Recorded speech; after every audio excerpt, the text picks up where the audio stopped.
रामकृष्ण हरी माऊली.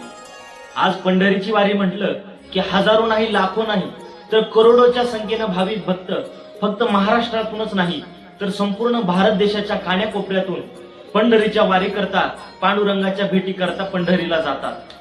पण मित्रांनो, कित्येक लोक पंढरीच्या वारीला जातात, पण आपल्याला वारी का करायची आणि वारी केल्यानंतर आपल्याला काय फळ प्राप्त होतं हे देखील आपल्याला माहीत झालं पाहिजे.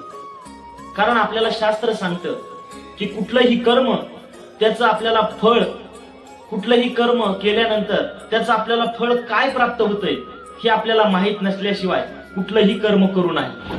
आणि आज पंढरीच्या वारीला लाखो भाविक जातात, पण पंढरीची वारी का करायची आणि पंढरीच्या वारीचं आपल्याला फळ काय प्राप्त होतं? काही तर भाविक भक्त असे आहेत की आपल्या गावातील काही लोक, काही टाळकरी भजनी मंडळ पंढरीच्या वारीला जातात, म्हणून आपण देखील पंढरीच्या वारीला जायचं, अशा प्रकारचं देखील मनोभावना घेऊन पंढरीच्या वारीला जातात. तर काही भाविक पंढरीच्या वारीमध्ये खूप आनंद असतो, अशा प्रकारची भावना घेऊन देखील पंढरीच्या वारीत जातात. मग मित्रांनो, पंढरीची वारी का करायची आणि पंढरीच्या वारीत आपल्याला काय समाधान मिळतं हेच आपण आजच्या या व्हिडिओ मधून पाहणार आहोत. तर नमस्कार मित्रांनो, मी युवा कीर्तनकार सुमित महाराज डिसले. माऊली, पंढरीच्या वारीला का जायचं? कारण जगद्गुरु संत तुकाराम महाराजांनी आपल्याला एका अभंगाच्या स्वरूपातून सांगितलंय की पंढरीला का जायचं आणि पंढरीमध्ये आपलं कोण आहे.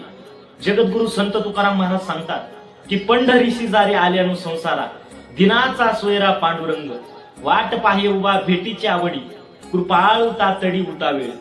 जगद्गुरु तुकोबारायांनी या अभंगामध्ये सुंदर अशा प्रकारचं आपल्याला सांगितलेलं आहे की पंढरीशी जारे आल्यानु संसारा, दिनाचा सोयरा पांडुरंग. कारण जगद्गुरु तुकोबाराय सांगतात की पंढरीमध्ये कोण आहे? पंढरीमध्ये जगाचा मालक आहे. आणि पंढरीशी जारे आल्यानु संसारा, या संसारात, या कलियुगामध्ये जन्माला आल्यानंतर, या पृथ्वीवर जन्माला आल्यानंतर तुम्ही एकदा तरी पंढरीला जा. कारण पंढरीशी जारे आल्यानु संसारा, दिनाचा सोयरा पांडुरंग. का जायचं पंढरपूरला? तुकोबाराय सांगतात की त्या ठिकाणी दिनाचा सोयरा आहे. दिनाचा सोयरा कोण आहे? पांडुरंग आहे. कारण माझ्या पांडुरंगापुढे, पांडुरंगाला कुठल्याही भाविकाचा भेदभाव नाही. त्या ठिकाणी गरीब असो, श्रीमंत असो, सर्वांचा सांभाळ तो पंढरीचा पांडुरंग करत असतो. म्हणून जगद्गुरु तुकोबाराय सांगतात, पंढरीशी जारे आल्यानो संसारा, दिनाचा सोयरा पांडुरंग, वाट पाहे उभा भेटीची आवडी, कृपाळू तातडी उतावेळ. त्या ठिकाणी अशा प्रकारच्या भाविक भक्तांची, अशा प्रकारच्या श्रद्धापूर्वक भक्ती करणाऱ्या भक्तांची त्या ठिकाणी तो पांडुरंग वाट पाहतोय. म्हणून त्या ठिकाणी पंढरीच्या वारीला त्या पांडुरंगाच्या भेटी करता जायचं. माऊली, पंढरीची वारी म्हणजे फक्त आपल्या पावलांनी चालत पंढरपूरला जायचं म्हणजे ही पंढरीची वारी नाही. तर फक्त पावलांनी चालायचं ही वारी नाही, तर ही पंढरीची वारी म्हणजे मोक्षाची वारी आहे. जर आपण श्रद्धापूर्वक पांडुरंगाची भक्ती करून, नित्य नेहमी खारीपाठ, काकडा, सर्व काही भजन करून, सदा सर्व काळ विठुरायाचं नामस्मरण जप करून जर आपण पंढरीची वारी केली तर आपल्याला ती पंढरीची वारी नाही तर ती आपल्या मोक्षाची वारी ठरते. अशा प्रकारे वारकरी संप्रदायातील साधू संत आपल्याला सांगतात.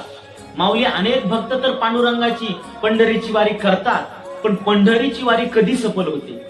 ज्या वेळेस आपलं देहभान हरवतं आणि ज्या वेळेस आपल्याला ऊन, वारा, पाऊस या सर्वांचं देहभान विसरतं, त्यावेळेस आपली खरी पांडुरंगाची वारी आणि खरी आपल्या मोक्षाची वारी सुरू होते.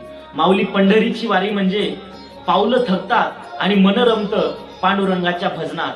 पाऊस आल्यानंतर अंग भिजतं पावसानं, पण मन भिजतं पांडुरंगाच्या नामस्मरणाने. पांडुरंगाच्या भजनामध्ये पावलं मात्र रस्त्यानं चालत राहतात, पण मन मात्र पांडुरंगाच्या मूर्तीपर्यंत पंढरपुरामध्ये जाऊन पोहोचतं. म्हणजे पांडुरंगाची खरी भक्ती आणि श्रद्धा पूर्वक केलेली आपली पंढरीची वारी. माऊली, या कलियुगामध्ये आपल्याला या कलियुगातून तरुण जाण्याकरता फक्त एक मात्र मार्ग आहे, तो म्हणजे भगवंताचं नामस्मरण आणि पंढरीची वारी. या कलियुगामध्ये आपण होम, हवन, पूजा, विधी करून त्या ठिकाणी पांडुरंगाला, भगवंताला प्राप्त करू शकत नाही, प्रसन्न करू शकत नाही. पण या पंढरीच्या वारीनं आणि भगवंताच्या नामस्मरणानं नक्कीच आपण भगवान पांडुरंगाला, भगवान श्रीहरीला प्रसन्न करू शकतो. रामकृष्ण हरी. माऊली, हा व्हिडिओ पाहिल्यानंतर पंढरीची वारी का करायची हे तर तुम्हाला नक्की समजलं असेल.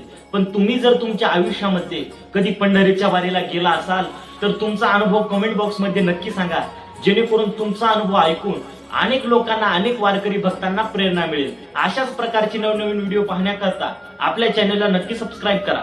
रामकृष्ण हरी.